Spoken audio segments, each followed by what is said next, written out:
السلام علیکم ورحمۃ اللہ وبرکاتہ۔ الحمد للہ رب العالمین والعاقبۃ للمتقین والصلاة والسلام علی نبینا محمد وعلی آلہ وصحبہ اجمعین، اما بعد۔ محترم ناظرین کرام، آج کے درس میں ایک حساس موضوع لے کر کے آپ کے حاضر خدمت ہوں۔ موضوع ہے کہ کتا جب برتن میں منہ ڈال دے یا آپ کے جسم اور کپڑے سے اگر کتا مس کر جائے، ٹچ کر جائے، تو پھر ایسی صورتحال میں کیا حکم ہے۔ اس ضمن میں سب سے پہلی بات صحیح بخاری اور مسلم وغیرہ کی جو روایت ہے، جیسا کہ حضرت ابو ہریرہ رضی اللہ تعالیٰ عنہ سے مروی ہے، طہور اناء احدکم اذا ولغ الکلب فیہ ان یغسلہ 7 مرات، کہ اگر کتا برتن کے اندر منہ ڈال دے تو اس کی پاکی کے لیے ضروری ہے کہ اس کو 7 دفعہ دھلا جائے۔ کئی اس طرح کی بھی الفاظ ہیں، اذا ولغ الکلب فی اناء احدکم فلیغسلہ 7 اولاہن بالتراب، کہ جب کتا برتن کے اندر منہ ڈال دے تو برتن کو 7 دفعہ دھلیں اور پہلی دفعہ مٹی سے دھلیں۔ محترم ناظرین، آپ نے حدیث سن لیا۔ در حقیقت کتا ایک نجس جانور ہے۔ اسی طور پہ اور بھی اللہ رب العالمین کی مخلوقات میں سے اور بھی جانور ہیں کتا کے علاوہ جو نجس ہیں، جیسے خنزیر ہے۔ تو چونکہ ہمارا پالا عام طور پہ کتوں سے پڑتا ہے اور گاؤں دیہات میں یا شہر میں کتے بکثرت پائے جاتے ہیں، اور ہمارے بیچ ان کا اٹھنا بیٹھنا ہوتا ہے، چلنا پھرنا ہوتا ہے، گلی گلی یہ گھومتے پھرتے رہتے ہیں، تو اس لیے اگر چہار دیواری نہیں ہے، باؤنڈری نہیں ہے، تو عام طور پہ ایسا ہوتا ہے کہ برتن باہر پڑے ہوئے ہیں، کتا آیا برتن کے اندر منہ ڈال دیا۔ تو یہ مسئلہ ہمارے لیے جاننا بے حد ضروری ہے کہ ہم اس کو پانی سے یا اس کے علاوہ اور کون سی ایسی چیز استعمال کریں گے جس کی وجہ سے وہ برتن ہمارا پاک ہوگا، طاہر ہوگا۔ تو جیسا کہ حدیث آپ نے سنا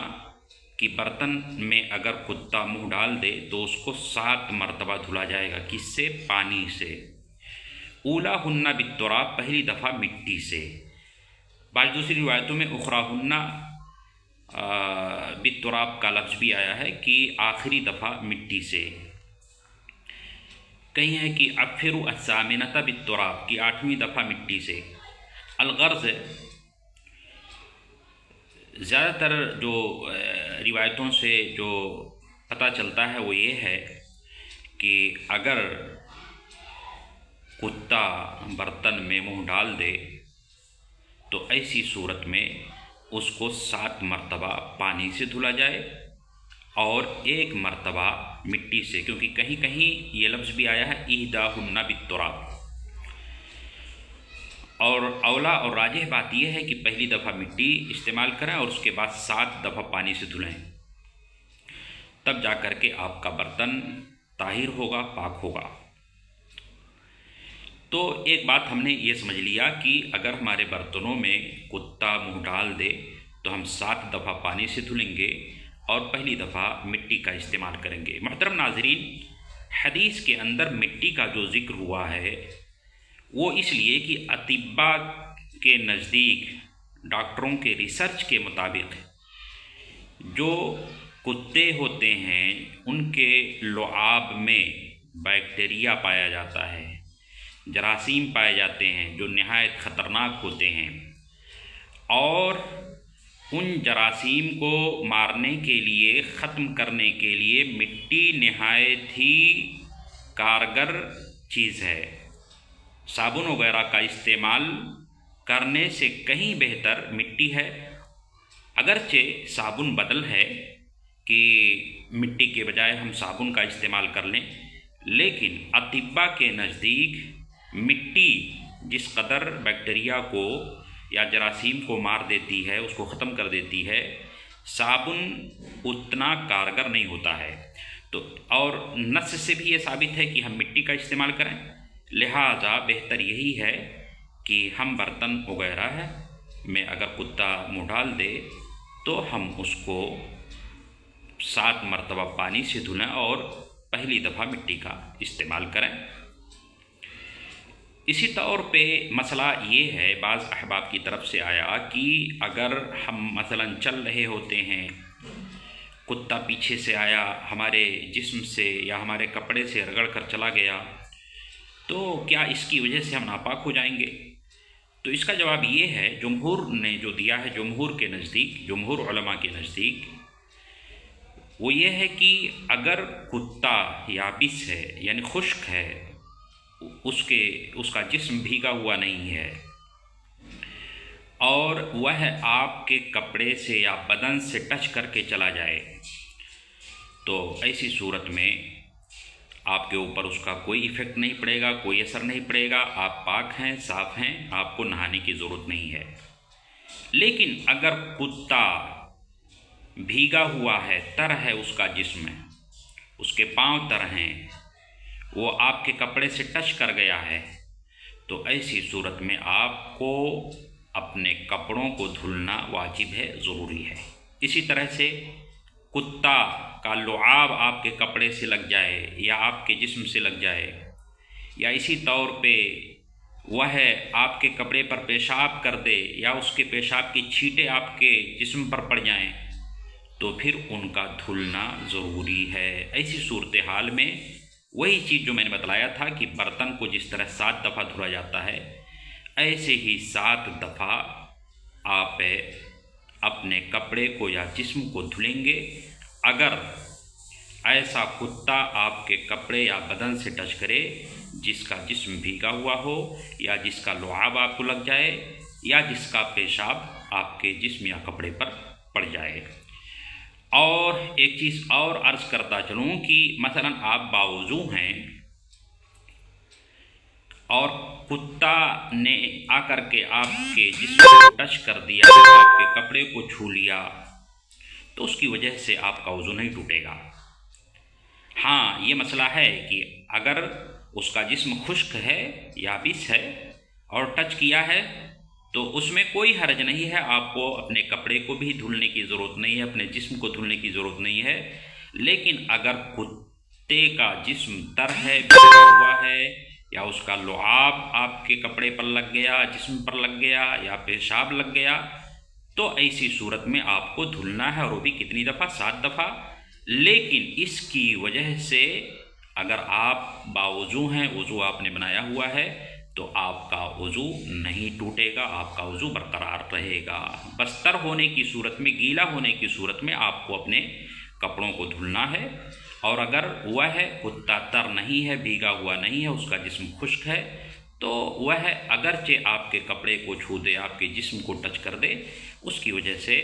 آپ کے اوپر اس کا کوئی ایفیکٹ نہیں پڑے گا، کوئی اثر نہیں پڑے گا، آپ پاک ہیں، صاف ہیں، اور شکوک و شبہات میں پڑنے کی کوئی ضرورت نہیں۔ بعض دفعہ یہ وسوسہ ہوتا ہے کہ کتا آپ کے بغل سے گزرا اور اپنے ذہن میں یہ خیال کیا کہ پتہ نہیں مجھ سے لگا بھی یا نہیں، تو اگر اس طرح کا وسوسہ ہے تو آپ کو کوئی ضرورت نہیں ہے، اگرچہ کتا بھیگا ہوا تھا، اگر صرف وسوسہ ہے، آپ کو یہ لگ رہا ہے کہ پتہ نہیں اس نے ٹچ کیا ہے یا نہیں کیا ہے، تو ایسی صورت میں آپ کو شبہ میں پڑنے کی کوئی ضرورت نہیں ہے، آپ پاک ہیں، صاف ہیں، کچھ کرنے کی ضرورت نہیں ہے۔ ایک آخری بات بتا کر کے میں اپنا درس ختم کروں گا۔ ہمارے پاس بھائی کتوں کو پالنے کے شوقین ہوتے ہیں۔ اس سلسلے میں حضرت عبداللہ بن عمر رضی اللہ تعالیٰ عنہ کی روایت ہے کہ اللہ کے نبی صلی اللہ علیہ وسلم نے ارشاد فرمایا کہ جو شخص 3 مصلحتوں کے علاوہ، 3 چیزوں کے علاوہ، ایک تو کھیتی باڑی کی نگرانی کے علاوہ، اسی طور پہ چوپایوں اور مویشیوں کی نگرانی، اور اسی طرح سے شکار کرنے کے لیے اگر ان 3 مقاصد کے علاوہ کسی نے کتا پال کے رکھا ہوا ہے تو ہر روز اس کے ثواب سے 2 قیرات ثواب کم ہوتا ہے، ہر روز اس کے اجر سے 2 قیرات کم ہوتا ہے۔ اور آپ کو پتہ ہے 1 قیرات ایک احد پہاڑ کے برابر ہوتا ہے، یعنی اگر کسی نے اپنے گھر پہ بلا ضرورت کتا پال کے رکھا ہوا ہے تو کتے کے رکھنے کی وجہ سے اس کے ثواب سے ہر روز 2 قیرات، اور ایک روایت میں ہے 1 قیرات گھٹتا رہتا ہے۔ اب آپ ذرا تصور کریں کہ کوئی یہ چاہے گا کہ اس کے اجر و ثواب سے کمی ہو۔ ایک تو ہم ویسے بھی نماز روزے کے پابند نہیں ہیں اور نیکیاں کرتے نہیں، اور اس کے اوپر مستزاد یہ کہ ہم کتا پال کر کے اپنے اجر و ثواب کو کم کریں، تو کوئی نہیں یہ چاہے گا۔ تو اس لیے بلا ضرورت ہم کتوں کو نہ رکھیں۔ ہاں واقعی میں اگر ضرورت ہے گھر کی نگرانی کے لیے،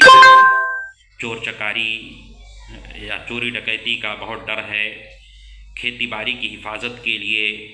یا چوپایوں کی نگرانی کے لیے یا شکار کرنے کے لیے کتے کو رکھا ہوا ہے، تو اس مقصد کے تحت معلم کتا کو، جو کہ سکھائے ہوئے کتے ہوتے ہیں، تربیت یافتہ ہوتے ہیں، ان کو رکھا جا سکتا ہے۔ لیکن بلا ضرورت کتا نہ رکھیں تو ہی بہتر ہے۔ یہ کچھ مسائل تھے جو بیان کیے گئے، ھذا ما عندی واللہ اعلم بالصواب۔ دعا گو ہوں کہ اللہ تعالی ہم سب کو دین اسلام کا صحیح فہم عطا فرمائے، اور جناب محمد رسول اللہ صلی اللہ علیہ وسلم کی جو تعلیمات ہیں ہماری زندگیوں کے تعلق سے، ہمارے رہن سہن کے تعلق سے، اور ہمارے معاشرے کے تعلق سے، سماج کے تعلق سے، مخلوقات کے تعلق سے، تو اللہ رب العالمین ان تعلیمات کی روشنی میں ہمیں اپنی زندگیوں کو گزارنے کی توفیق عطا فرمائے۔ آمین، تقبل یا رب العالمین، وآخر دعوانا ان الحمد للہ رب العالمین۔